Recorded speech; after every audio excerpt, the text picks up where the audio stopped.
हलचल हुई तो उसने पूछा, अरे बात थोड़ा बहुत हलचल हुई, तुम ठीक हो? तो उसकी आवाज भी निकली खुश प्रसाद। उसने बात की कि दीदी मैं आपसे बात करना चाहती हूँ। तो बोलती हाँ बताओ क्या हुआ?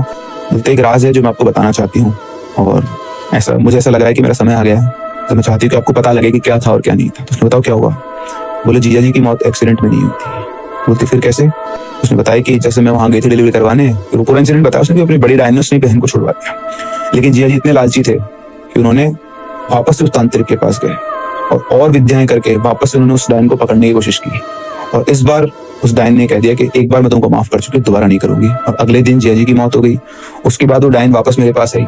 उसे लगता था कि मैं भी इसी में इन्वॉल्व हूँ, और उसने मुझसे कहा कि उसको तो मैंने मार दिया है, तुझे मैं सिर्फ इसलिए नहीं मार रही हूँ कि तूने मेरी बेटी को बचाया था, लेकिन तुझे भी इस गलती का, तू भी इसका पूरा पूरा पार्ट है, तुझे भी इस गलती का खामियाजा भुगतना पड़ेगा। और तब से वो पैरालिसिस अटैक पर थी। ये बात जब उनको पता चली तो उसने साथ साथ ये बताया कि वो हड्डियां अब भी मेरे बक्से के अंदर पड़ी हुई हैं।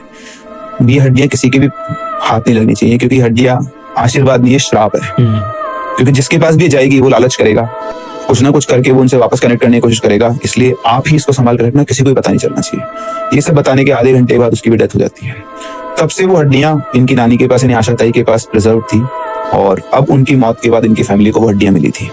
तो जब इनको हड्डियां मिली तो एक बंदे को लगा सोने की हड्डियां हैं, बात तो सच है। और सबका डिस्कशन हुआ फैमिली में कि क्या करें इनका। तो इनके जो कुलगुरु या पंडित जी जो होते हैं उनको बुलाया गया, उनको सारी बात बताई। तो उन्होंने बोला कि देखो इन हड्डियों को घर में रखने का कोई वो नहीं है, क्योंकि ये तुमको नुकसान ही पहुंचाएगी। तो एक काम करो, इन हड्डियों को गलाओ, इनका सोना बनाओ और किसी मंदिर में दान कर दो। तो इस तरह से फिर फाइनली उनकी फैमिली ने उन हड्डियों को गलाकर उसका सोना बनवाया और सोना बनवा के मंदिर में दान कर